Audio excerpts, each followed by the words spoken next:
आसमानी बंधन। हवाई जहाज में बैठते ही पत्नी सुधा की आवाज़ कानों में गूंजने लगी। उस लड़की से ज़्यादा बात मत करना, हमें उससे कोई रिश्ता नहीं रखना है।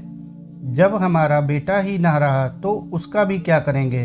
वैसे भी उसे नौकरी ही करनी है तो करती रहेगी वहीं रहकर। हम कर लेंगे गुजारा जैसे तैसे। मुझे नहीं अच्छी लगती वह, हमारा अविनाश छीन लिया है उसने हमसे। दिल्ली से बेंगलुरु 2 घंटे की फ्लाइट में अविनाश के 27 साल के जीवन तक की बस यादें ही आती रहीं और उनके साथ आते रहे आंसू। अविनाश 25 साल का था जब बेंगलुरु आया था एक मल्टीनेशनल कंपनी में काम करने। उसके अगले साल ही अविनाश ने श्रेया से कोर्ट मैरिज कर ली। बेशक हमें बुलाया था और हम पति पत्नी सुबह की फ्लाइट से गए थे और रात की फ्लाइट से वापस आ गए थे। दिल पर पत्थर रख लिया था हमने इकलौते बेटे के ऐसा करने से। अविनाश शुरू से ही जिद्दी रहा था, इकलौता था ना, तब से बस एक बार बहू को लेकर घर आया था 2 दिन के लिए और आज उसका बेंगलुरु में ही अंतिम संस्कार होना था। ना जाने कैसे कोरोना की चपेट में आ गया था और फिर बच ना सका।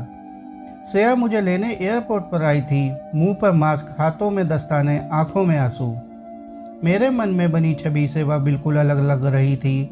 वह मेरे पैरों में झुकी तो मेरा हृदय द्रवित हो गया उसे सफ़ेद कपड़ों में देखकर। लेकिन फिर सुधा की आवाज़ कानों में गूंजी तो फिर दिल कठोर कर लिया और अपने हाथ पीछे खींच लिए। शमशान घाट पर बॉडी बैग में लिपटा पड़ा था अविनाश। बहुत कहने के बाद मेडिकल कर्मियों ने अंतिम दर्शन कराए। कैसी विषम परिस्थिति थी।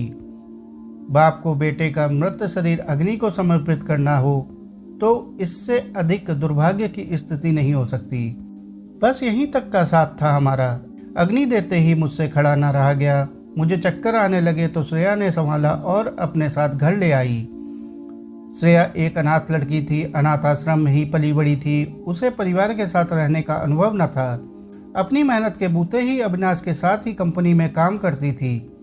जहां वह उसके संपर्क में आई, दोनों में दोस्ती हुई और फिर प्यार और उन्होंने शादी कर ली। उसके साउथ इंडियन और अनाथ होने के कारण ही बेटे और उसने कोर्ट मैरिज का फैसला किया था। घर में मैंने आराम किया तो बेचैनी खत्म हो गई। श्रेया ने बहुत स्वादिष्ट साउथ इंडियन खाना बनाया। खाने के बाद मैं अविनाश का सामान देखने लगा।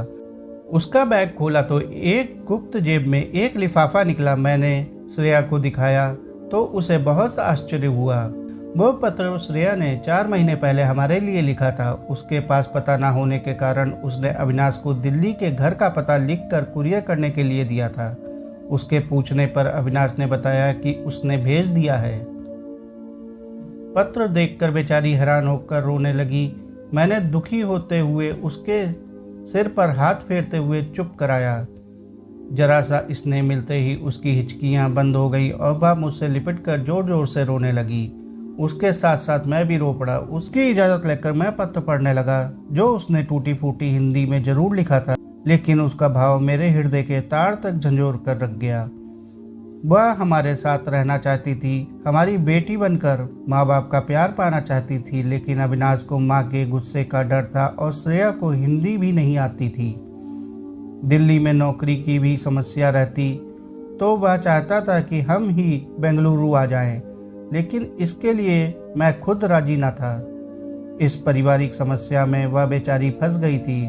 उसने हिम्मत करते हुए हमें पत्र भी लिखा तो वह हम तक न पहुंचा। सच में यदि पत्र हम तक पहुंचता तो मैं विवाह को समझा लेता। पत्र में उसने अपने गर्भवती होने की सूचना दी थी जो अविनाश ने कभी फ़ोन पर भी नहीं बताया था। मैं कोई भावुक व्यक्ति नहीं हूँ, लेकिन इन सब बातों ने मुझे अत्यधिक व्यथित कर दिया। विवाह को मैं भी जानता हूँ, वह जड़ जाए तो मानती नहीं। बेटे जैसी ही जिद्दी है, लेकिन अब मेरे जिद्दी बनने का समय था। मैंने श्रेया को उसका सामान पैक करने, जॉब से रिजाइन करने और मेरा टिकट कैंसिल करके दिल्ली के 2 टिकट बुक करने के लिए कहा। इसके बाद श्रेया के चेहरे पर जो भाव थे उसका शब्दों में बयां करना असंभव था। हमने बेटा खोकर बेटी पाली थी। दोस्तों, यह कहानी आप लोगों को कैसी लगी कमेंट करके जरूर बताएं। कहानी अच्छी लगी हो तो कहानी को लाइक और चैनल को सब्सक्राइब कर लें। धन्यवाद।